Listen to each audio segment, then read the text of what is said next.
بيته الطيبين الطاهرين المعصومين المنتخبين المنتجبين الذين عذب الله عنهم الرجس وطهرهم تطهيرا.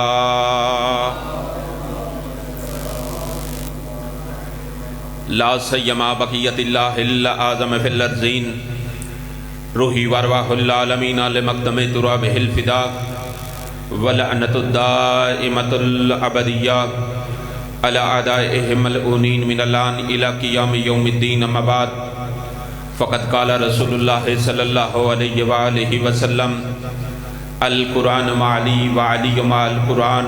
درود بر محمد وآل محمد.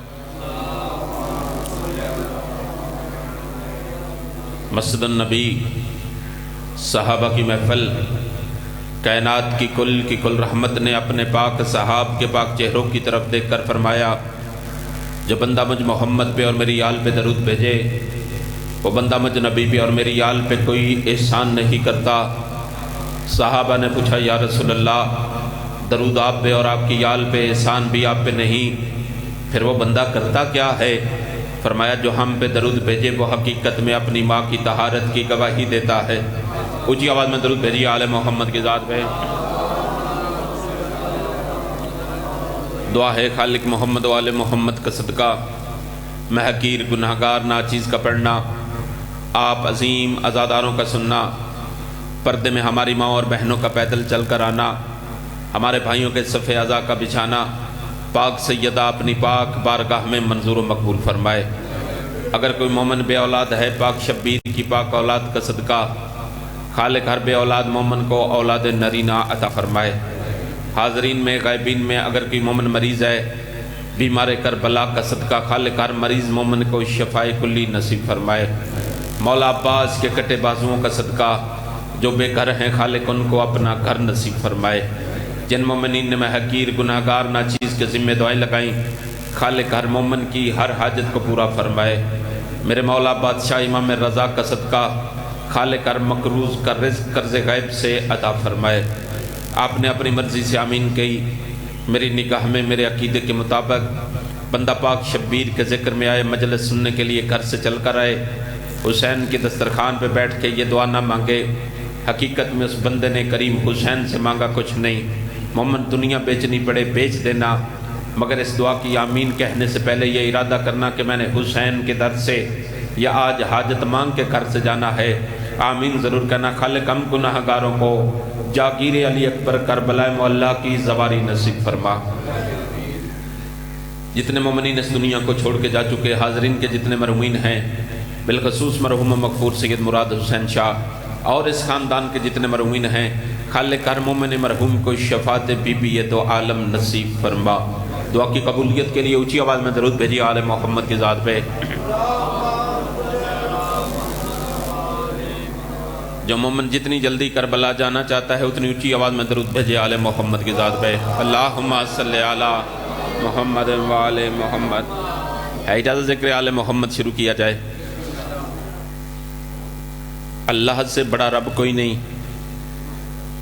خالق جیسا پروردگار کوئی نہیں، بیت اللہ جیسا گھر کوئی نہیں، محمد جیسا نبی کوئی نہیں، محمد مصطفیٰ کی بیٹی جیسی صدیقہ کوئی نہیں. یہ باتیں میں پھر کہنا چاہتا ہوں، اللہ جیسا پروردگار کوئی نہیں، بیت اللہ جیسا گھر کوئی نہیں، قرآن جیسی کتاب کوئی نہیں، محمد جیسا نبی کوئی نہیں، محمد کی بیٹی جناب سیدہ جیسی صدیقہ کوئی نہیں. جو بندہ ذکر شبیر سننے کے لیے آیا ہے یہ جملے کہنے کے بعد میں یہی کہتا ہوں علی جیسا امام کوئی نہیں. اللہ سلامت رکھے، حسین کی ماں عزت عطا فرمائے، رسول کی بیٹی آپ کو کسی کا محتاج نہ کرے. مسجد النبی تھی، صحابہ کی محفل تھی، سرکار رسالت مآب نے اپنے اصحاب کی موجودگی میں مسجد النبی میں بیٹھ کر فرمایا القرآن مع علی و علی مع القرآن. قرآن علی کے ساتھ ہے، علی قرآن کے ساتھ ہے. جو زبان ہلی ہے نجف کا والی آپ کو کسی کا محتاج نہ کرے. پھر فرمایا قرآن اور علی میں تھوڑا تھوڑا اشتراک ہے، کچھ چیزیں علی میں ہیں کچھ چیزیں قرآن میں ہے. صحابہ نے پوچھا یا رسول اللہ علی اور قرآن میں کیا کیا ہے؟ فرمایا قرآن وہ ہے جس کے بارے میں اللہ کہتا ہے ذَلِكَ الْكِتَابُ لَا رَيْبَ فِيهِ کتاب وہ ہے جس میں کوئی ریب نہیں ہے، علی وہ ہے جس میں کوئی عیب نہیں ہے۔ اللہ سلامت رکھے، حسین کی ماں عزت عطا فرمائے۔ فرمایا قرآن آسمان سے نازل ہوا، علی جوف کعبہ میں نازل ہوئے۔ قرآن اور علی میں کچھ اور چیزیں بھی ملتی ہیں۔ فرمایا قرآن بھی نور ہے، علی بھی نور ہے۔ قرآن بھی غیب کی خبریں دیتا ہے، علی بھی غیب کی خبریں دیتا ہے۔ اللہ سورہ یاسین میں ارشاد فرماتا ہے وَكُلَّ شَيْءٍ أَحْصَيْنَاهُ فِي كِتَابٍ مُبِينٍ، میں نے خشک و تر کا ذکر، ہر شے کا ذکر کتاب مبین میں رکھا ہے۔ اور علی امام کے بارے میں بھی اللہ کہتا ہے وَكُلَّ شَيْءٍ أَحْصَيْنَاهُ فِي إِمَامٍ مُبِينٍ، میں نے ہر چیز کا ذکر امام مبین کے سینے میں رکھا ہے۔ اللہ سلامت رکھے، حسین کی ماں عزت عطا فرمائے۔ جو بندے میرے ساتھ سفر کر رہے ہیں، قرآن میں سورہ مومنون ہے، علی امیر المومنین ہے، قرآن ہدی للمتقین ہے، علی امام المتقین ہے، قرآن میں حضرت آدم کا ذکر ہے، علی وہ ہیں جن کے نام کی وجہ سے آدم کی توبہ قبول ہوئی۔ ایسے نہیں تعداد کافی ہے، شاہ نجف کا نام بلند ہے، دونوں ہاتھ بلند کر کے نعرہ حیدری۔ حسین کی ماں قبلہ صاحب بھی امیر کائنات کی فضیلت میں چند باتیں کر رہے تھے، مگر جو میں نے امام رضا کے دت سے خیرات مانگی آپ کی گود میں وہی پیش کرنا چاہتا ہوں۔ قرآن میں حضرت آدم کا ذکر ہے، امیر کائنات وہ ہے جس کے نام کی وجہ سے حضرت آدم کی توبہ قبول ہوئی۔ ذات جلی نے جب حضرت آدم کو خلق کیا، خلق کرنے کے بعد وَعَلَّمَ آدَمَ الْأَسْمَاءَ، حضرت آدم کو اسماء کی تعلیم دی۔ جیسے اسماء کی تعلیم دی، پھر فرشتوں کو بلایا، فرشتوں کو بلانے کے بعد فرمایا فَاسْجُدُوا لِآدَمَ، تم آدم کو سجدہ کرو۔ میں اول خلقت کی بات کر رہا ہوں، حکم جلی ہوا فرشتوں کو کہ آپ حضرت آدم کو سجدہ کریں، سب نے سجدہ کیے۔ یہ ملعون جو شیطان ہے اس نے پوچھا ذات جلی تو نے ہمیں نار سے پیدا کیا، آدم کو مٹی سے پیدا کیا، نار نور سے ہے، یہ مٹی کو کیسے جھکے؟ فرمایا ملعون دیکھ تو صحیح حکم کس کا ہے؟ فرمایا دیکھ تو صحیح حکم کس کا ہے؟ فرمایا ذات جلی آدم کو آسمان سے اتار کے زمین میں بھیجے گا، تو حضرت آدم کو خلق کرے گا، یہ خلقت ایسی بنے گی، تیرا خلیفہ بن کے جا رہا ہے، انسان اس کی نسل سے زمین میں قتل کریں گے، خون ریزی پھیلائیں گے، زمین میں فساد بپا کریں گے، تو آدم کو زمین پہ نہ بھیج، آدم کو خلق نہ کر، ہم تیری رکوع کرنے کے لیے، تیرے سجدے کرنے کے لیے، تیری تسبیح کرنے کے لیے، تیری تقدیس کرنے کے لیے ہم فرشتے کافی ہیں۔ فرمایا اگر تم میں اتنی جرت ہے تو پھر وہ اسماء کے نام بتاؤ جو میں نے حضرت آدم کو تعلیم دیے۔ جب کہا نا وہ اسماء کے نام بتاؤ جو میں نے آدم کو تعلیم دیے، سب فرشتوں نے کہا ہمارے پاس وہی علم ہے جو تیری ذات نے عطا کیا ہے۔ پھر حکم ذات جلی ہوا آدم وہ آپ اسماء بتائیں۔ جناب آدم نے اپنا چہرہ آسمان کی طرف کیا اور فرمایا انت المحمود ھذا محمد، تو محمود ہے، یہ محمد مصطفیٰ ہیں۔ وانت الاعلی ھذا علی المرتضیٰ، تو اعلیٰ ہے، یہ علی المرتضیٰ ہیں۔ وانت فاطر السماوات والارض ھذہ فاطمۃ الزہرا، تو اللہ فاطر السماوات والارض ہے، یہ جناب سیدہ کا نور ہے۔ وانت المحسن ھذا الحسن، تو اللہ محسن ہے، یہ حسن ابن علی کا نور ہے۔ وانت قدیم اللسان وھذا الحسین، تو اللہ قدیم اللسان ہے، یہ حسین ابن علی کا نور ہے۔ آواز جلی ہے فاسجدوا لآدم، یہ بھی پنج تنی ہے، آدم کو سجدہ کرے۔ قرآن اور علی میں کچھ اور چیزیں بھی مشترک ہیں۔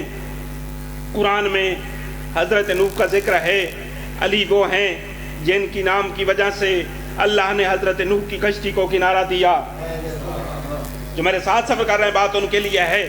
قرآن میں حضرت زکریا کا ذکر ہے، اور قرآن میں ہے وَلَيَّنَ الْحَدِيدَ لِدَاؤُدَ علیہ الصلاۃ والسلام، اللہ وہ ہے جس نے حضرت زکریا کے لیے لوہے کو نرم کیا۔ توجہ چاہتا ہوں آپ، اللہ کے نبی جتنے بھی انبیاء ہیں سب کے معجزات ہیں۔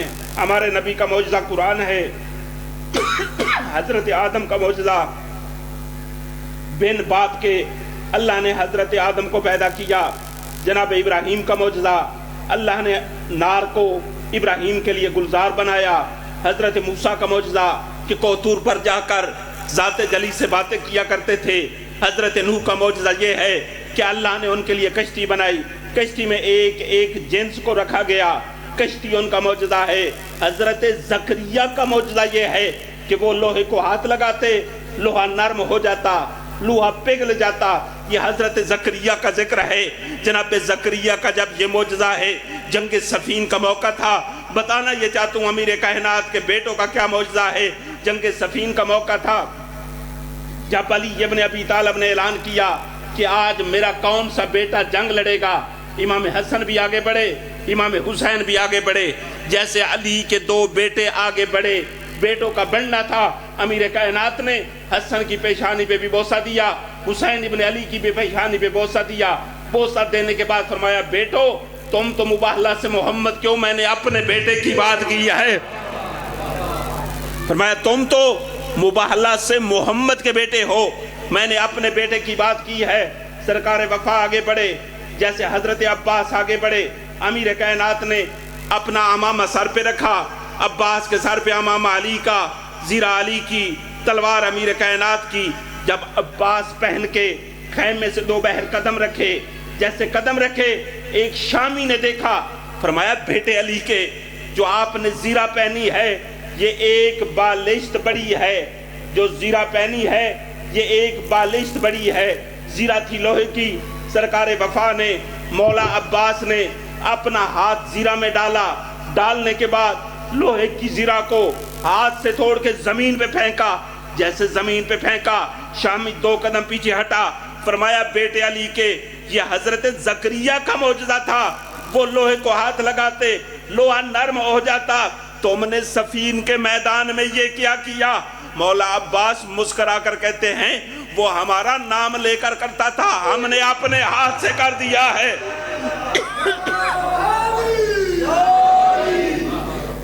ایک درود بھیجیے آل محمد کی ذات پہ۔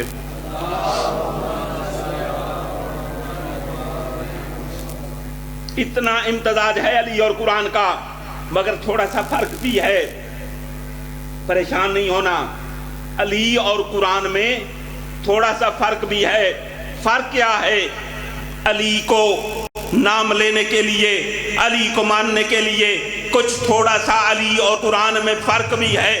اللہ سورہ واقعہ میں ارشاد فرماتا ہے لا یمسہ الا المطہرون، قرآن کو مس کرنے کے لیے بندے کے بدن کا پاک ہونا ضروری ہے، اور علی علی کرنے کے لیے بندے کی نسل کا پاک ہونا ضروری ہے۔ اسی علی کو بچانے کے لیے،